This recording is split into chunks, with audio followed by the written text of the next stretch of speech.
Exam में सफलता के लिए सब्सक्राइब करें इफेक्टिव स्टडी चैनल को और क्लिक करें बेल आइकॉन पर। हेलो दोस्त, welcome to our channel effective study. इससे पहले की वीडियो में हमने देखा था कि त्रिभुज और त्रिभुज के प्रकार कितने होते हैं और उसके बारे में हमने बेसिकली पढ़ा था। इस वीडियो में हम चतुर्भुज के बारे में देखेंगे। तो हम जानते हैं जैसा कि चतुर्भुज होता है, यानी कि क्वाड्रिलेटरल की हम बात कर रहे हैं यहाँ पर, तो चार भुजाओं से घिरा क्षेत्र चतुर्भुज कहलाता है। अगर इसको नाम दे दिया जाए ABCD, तो यहाँ पर इस चतुर्भुज के शीर्ष हो गए कोण ए, कोण बी, कोण सी और कोण डी, और इसकी भुजाएं हो गई AB, BC, CD और DA। तो चार भुजाएं होती हैं, साथ ही साथ इसमें चार शीर्ष होते हैं। चारों शीर्षों का जो टोटल है वो होता है 360 डिग्री। चारों शीर्षों के कोणों का जो कुल मान होता है वो 360 डिग्री होता है। इसके अगर विकर्णों की बात की जाए तो इसमें दो विकर्ण होती हैं, AC और BD। ये दो विकर्ण होंगे। इसके अगर टाइप्स की बात की जाए कि चतुर्भुज कितने प्रकार के होते हैं, तो यहाँ पर देखें, हम सबसे पहले पढ़ेंगे चतुर्भुज में आयत को, यानी कि रेक्टेंगल के बारे में। तो रेक्टेंगल क्या होता है? होता एक चतुर्भुज ही है, लेकिन इसमें क्या है, इसके चारों कोण जो है वो समकोण होते हैं। समकोण यानी कि 90 डिग्री के। ये 90 होगा, ये भी 90 है, ये भी 90 है और ये भी 90 है। तो टोटल इस तरह से 9 360 डिग्री हो जाएगा, जो कि टोटल होता है। चार भुजाएं हैं, इसमें भी चार शीर्ष हैं, लेकिन इसमें आमने सामने की जो भुजाएं हैं वो बराबर लंबाई की होती हैं और समांतर होती हैं। यानी कि अगर इसको भी नाम दिया जाए ABCD, तो इसमें भी चार भुजाएं होंगी, चार विकर्ण हो गए इसके भी, AC और BD। तो विकर्ण इसमें क्या होती हैं? बराबर होते हैं। यहां पर विकर्ण AC बराबर विकर्ण BD। अगर इनकी भुजाओं को यहाँ लंबाई दी जाए, AB को मान लिया जाए इसकी लंबाई है, और लंबाई को यहाँ हमने L4 दर्शा दिया, L4 लेंथ। तो मैंने कहा था कि सम्मुख भुजाएं इसमें बराबर और समांतर होती हैं। तो अगर AB L है तो यहाँ पर CD भी L होगा, और BC को हम इसकी चौड़ाई यानी कि विड्थ मान लेते हैं स्मॉल b से, तो ये भी इसकी चौड़ाई विड्थ स्मॉल b होगी, क्योंकि आमने सामने की भुजाएं कैसी होती हैं? बराबर और समांतर। चारों कोण 90 डिग्री के, और चारों विकर्ण, सॉरी, इसमें दो विकर्ण होते हैं, दोनों विकर्ण कैसे होंगे?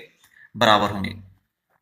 तो इस तरह से अगर इसमें परिमाप, अगर एग्जाम में आपसे पूछा जाए कि आयत का परिमाप क्या होता है, तो पिछले वीडियो में भी मैंने बताया था कि परिमाप क्या होता है, किसी भी आकृति की सभी भुजाओं का टोटल परिमाप होता है। तो इसमें कितनी चार भुजाएं हैं, L और L जोड़ा तो 2L, प्लस B और B जोड़ा तो 2B।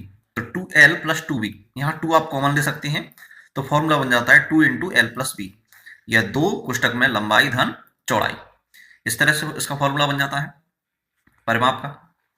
क्षेत्रफल की अगर हम बात करें, तो इसके क्षेत्रफल का फॉर्मूला तो सभी को याद होगा जहां तक है।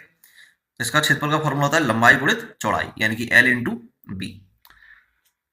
अगर इसके विकर्ण की बात की जाए, मान लीजिए कि भुजाएं दे दी, L दे दिया, B दे दिया, आपसे विकर्ण पूछ लिया गया, तो मैंने कहा था कि यहाँ कोण एक कैसा बनना है?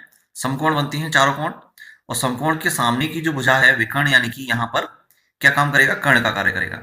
जैसे कि त्रिभुज ABC अगर लें, तो AC क्या हो गया? यहाँ पर कर्ण का कार्य करेगा त्रिभुज ABC में। तो कोई भी विकर्ण अगर आपको आयत में निकालना है तो पाइथागोरस के अकॉर्डिंग निकाल सकते हैं। तो यहाँ से विकर्ण की अगर हम बात करेंगे तो वो पाइथागोरस के अकॉर्डिंग हो जाएगा under root L square plus B square, यानी कि अंडर रूट में लंबाई का वर्ग धन चौड़ाई का वर्ग। तो ये तीन चीजें आपको आयत से पूछी जाती हैं एग्जाम में। तो ये तीनों फॉर्मूले यहाँ से आपको समझ में आ गए होंगे। नेक्स्ट आकृति हम देखें।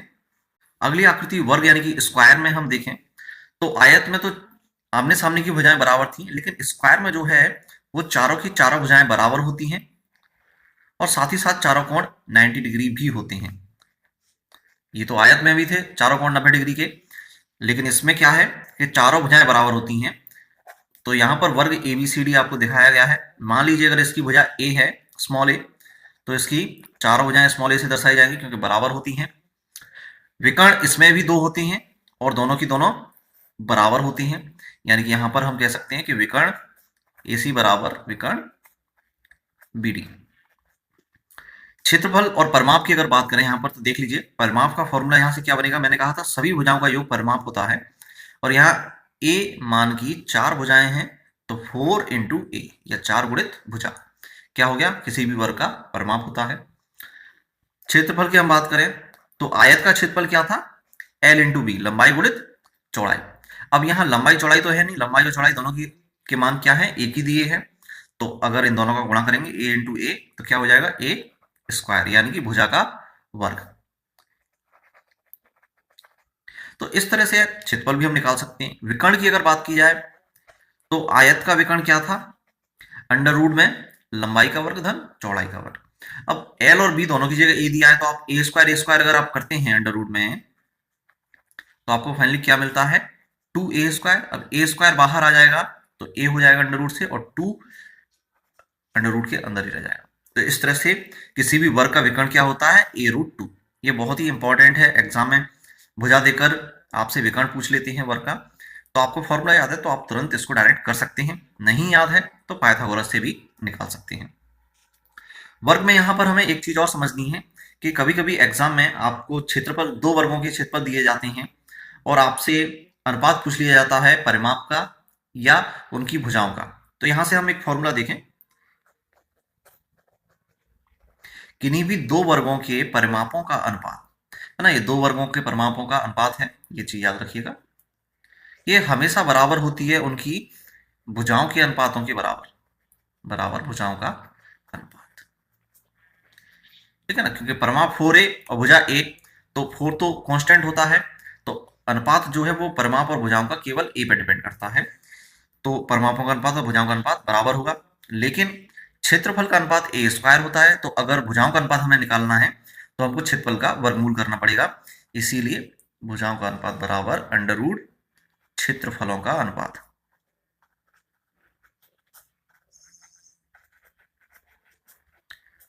ठीक है ना दोस्तों, तो यहां से आपको इन तीनों चीजों में रिलेशन मिल गया। अब क्वेश्चन कैसे बनता है इस पे बेस आप वो समझ लीजिए कि माना हमने आपको दे दिया, बोले क्षेत्रफलों का अनुपात जो है 9:1 है, तो उन वर्गों की भुजाओं का अनुपात आप ज्ञात कीजिए। यहां से देखा कि भुजाओं का अनुपात बराबर अंडर रूट में क्षेत्रफलों का अनुपात। तो भुजाओं का अनुपात निकालना है तो अंडर रूट में क्षेत्रफलों का अनुपात रख दीजिए और अंडर रूट हम वर्गमूल लेंगे तो 9 का वर्गमूल 3 और 1 का वर्गमूल 1। तो इस तरह से क्षेत्रफलों का अनुपात 9:1 दिया था, तो भुजाओं का अनुपात कितना आ जाएगा, 3:1। और परिमाप का अनुपात इनके बराबर होता है तो परिमाप का अनुपात भी 3:1 ही होगा। तो इस तरह से अगर सवाल कोई भी एग्जाम आता है आप आसानी से कर सकते हैं। अब दोस्त एक चीज यहाँ और डिस्कस करना रह गया है, वो ये है कि इसके जो विकर्ण है वर्ग के, वो न केवल बराबर होते हैं बल्कि एक दूसरे को जिस बिंदु पर प्रतिच्छेद करते हैं उस बिंदु पर ये एक दूसरे को बराबर दो भागों में बांटते हैं। यानी कि अगर मान लीजिए ये बिंदु O है तो AO is equal to OC और BO is equal to OD, चार बराबर हिस्से होंगे ये। और साथ ही साथ ये दोनों विकर्ण एक दूसरे को समकोण पर समद्विभाजित करते हैं, यानी कि इस बिंदु पर ये जो दोनों विकर्ण हैं वो यहाँ पर कैसा बनाएंगे, समकोण बनाएंगे। तो आवश्यकता पड़ने पर हमको यहाँ पाइथागोरस हम इस त्रिभुज वाले सेक्शन में अप्लाई कर सकते हैं। ये भी त्रिभुज है, ये भी पाइथागोरस के अकॉर्डिंग, क्योंकि यहाँ भी समकोण बनेगा, ये भी समकोण बनेगा और ये भी समकोण बनेगा। तो चारों त्रिभुज ये कैसे हो गए, समकोण त्रिभुज हो गए। तो आवश्यकता पड़ने पर हम यहाँ पाइथागोरस अप्लाई कर सकते हैं। नेक्स्ट आकृति देखें हम यहाँ से, अगली आकृति है समचतुर्भुज। जैसा कि नाम से स्पष्ट है, चार भुजाएं होती हैं लेकिन चारों की चारों समान होती हैं। अब ऐसा तो वर्ग में भी हो रहा था, वर्ग में भी चारों भुजाएं समान थी। तो वर्ग और समचतुर्भुज में क्या डिफरेंस है आप यहां से समझ लीजिए, आपको एकदम क्लियर हो जाएगा।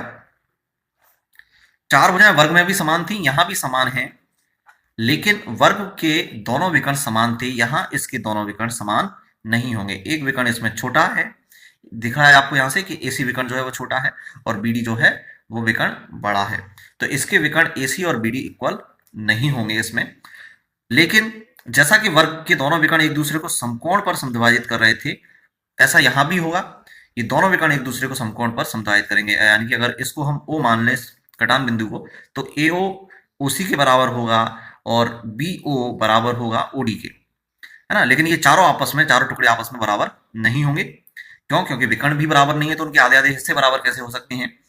तो इस तरह से बराबर विभाजित करेंगे विकर्ण एक दूसरे को और साथ ही साथ समकोण बनाएंगे। तो इस तरह से कोई भी त्रिभुज हम उठाएं वो त्रिभुज ऐसा इनमें से कैसा होगा, समकोण त्रिभुज होगा। अब अगर परिमाप की बात की जाए तो सभी भुजाओं को जोड़ दें, परिमाप निकल के आएगा। इसके क्षेत्रफल का फॉर्मूला आपको याद रखना है, यहां देख लीजिए। समचतुर्भुज का क्षेत्रफल एग्जाम में अक्सर पूछा जाता है, तो समचतुर्भुज के क्षेत्रफल का फॉर्मूला यहां से बनता है 1/2 गुणित विकर्णों का गुणनफल। आप यानी कि विकर्णों का हम गुणा करें, यहां से विकर्णों को हम डायगोनल कहते हैं, तो d1 इंटू d2 से याद रखें, पहला विकर्ण और दूसरा विकर्ण, तो एक विकर्ण AC है और एक विकर्ण BD है। क्षेत्रफल यहां से आप निकाल सकते हैं। अब मान लीजिए सपोज कीजिए आपको एक क्वेश्चन दिया गया है कि किसी समचतुर्भुज में उसकी जो भुजाएं हैं या विकर्ण है, विकर्ण आपको दे दिए गए, मान लीजिए एक विकर्ण दे दिया गया आपको 30 सेंटीमीटर और दूसरा विकर्ण आपको दे दिया गया 40 सेंटीमीटर, और आपसे समचतुर्भुज का परिमाप आपसे पूछ लिया गया कि परिमाप ज्ञात कीजिए। अब आप कैसे निकालेंगे? तो यही चीज यहां सीखने वाली है कि मान लीजिए AC दिया गया है आपको 30, मैंने क्या कहा, विकर्ण एक दूसरे को समद्विभाजित करते हैं, बराबर दो हिस्सों में काटेंगे, तो 30 का आधा यहां से यहां तक की दूरी कितनी रह जाएगी? 15। ये कितना रह गया? 15 सेंटीमीटर। और दूसरा विकर्ण है 40, तो उसका आधा यहां से यहां तक का कितना रह गया? 20 सेंटीमीटर। ठीक है ना दोस्त। और ये बनना है समकोण, तो समकोण के सामने की भुजा कर्ण, तो लंब और आधार दिए गए हैं, कर्ण हमको निकालना है। पाइथागोरस से हम निकाल सकते हैं। मान लीजिए इसकी भुजा को हम A मान लें, तो पाइथागोरस इसमें अप्लाई करें, क्या बनेगा पाइथागोरस के अकॉर्डिंग? कर्ण का वर्ग बराबर लंब वर्ग प्लस आधार वर्ग, है ना, यानी कि A² इजिकल टू 15 का वर्ग 225 और 20 का वर्ग 400, टोटल आप करेंगे 625 हो जाएगा।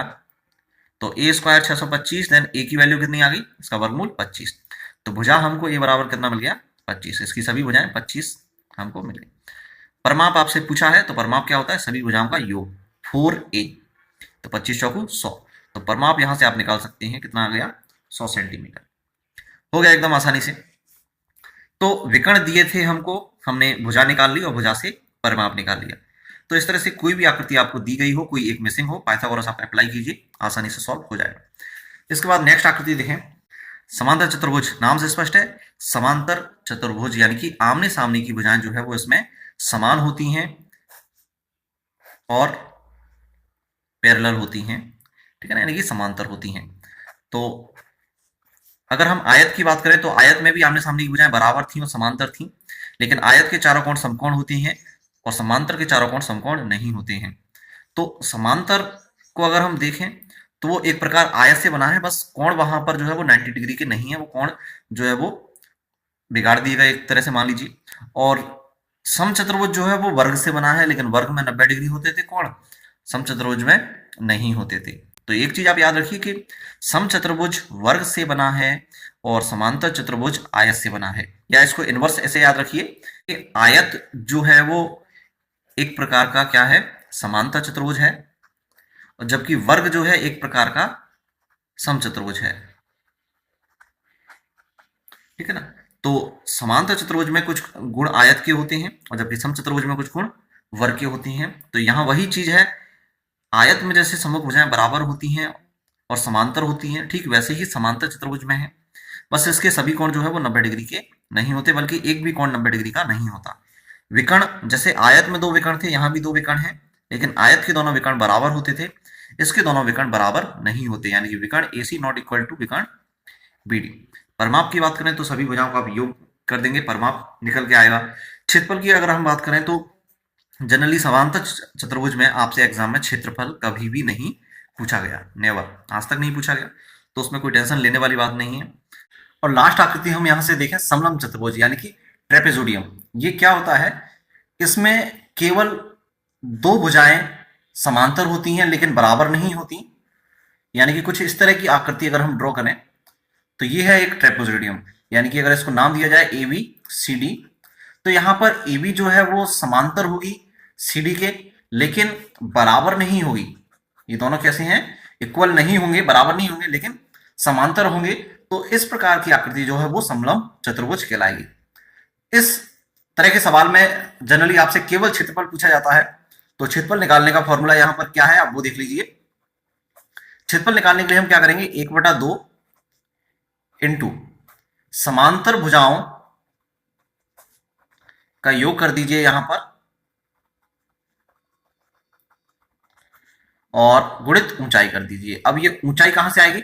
समांतर भुजाएं तो ये हो गई, AB और CD की लंबाइयों का टोटल कर देंगे हम। यहां फॉर एग्जांपल मान लें कि AB की जो लंबाई है वो A हो गई, स्मॉल a, और ये स्मॉल b हो गई, तो ये हो जाएगा 1/2 a plus B into H. अब h यानी कि ऊंचाई क्या है, तो ऊंचाई हम जानते हैं लंबवत दूरी को ही ऊंचाई कहते हैं। तो समांतर भुजाओं के बीच की जो लंबवत दूरी है उसी को हम ऊंचाई h से दर्शाएंगे। तो क्षेत्रफल यहां पर हो गया समांतर भुजाओं का योग गुणित ऊंचाई बटे 2। तो इस तरह से अगर हम करते हैं तो समलंब चतुर्भुज का क्षेत्रफल आसानी से निकाल सकते हैं। या क्षेत्रफल दिया है, ऊंचाई दी है, दोनों भुजाओं में से कोई एक मिसिंग है, एक डी है, तो आप निकाल सकते हैं आसानी से। ठीक है ना दोस्त। तो इस तरह से यहां पर आपने 5 आकृतियों के बारे में, 5 चतुर्भुज के बारे में पढ़ा। वर्ग, आयत, समचतुर्भुज, समांतर चतुर्भुज और समलंब चतुर्भुज। उम्मीद है यहां से आपको समझ में आ गया होगा। नेक्स्ट वीडियो में हम वृत्त, त्रिज्यखंड और भी अन्य आकृतियों के बारे में पढ़ेंगे। तो उसके लिए प्लीज आप हमारे चैनल इफेक्टिव स्टडी को सब्सक्राइब करें। आपको यदि वीडियो पसंद आया हो तो आप लाइक करें, कमेंट करें और वीडियो को दोस्तों के साथ शेयर जरूर करें। चैनल को सब्सक्राइब करें और बेल आइकॉन पर क्लिक जरूर करें। Thank you, good bye.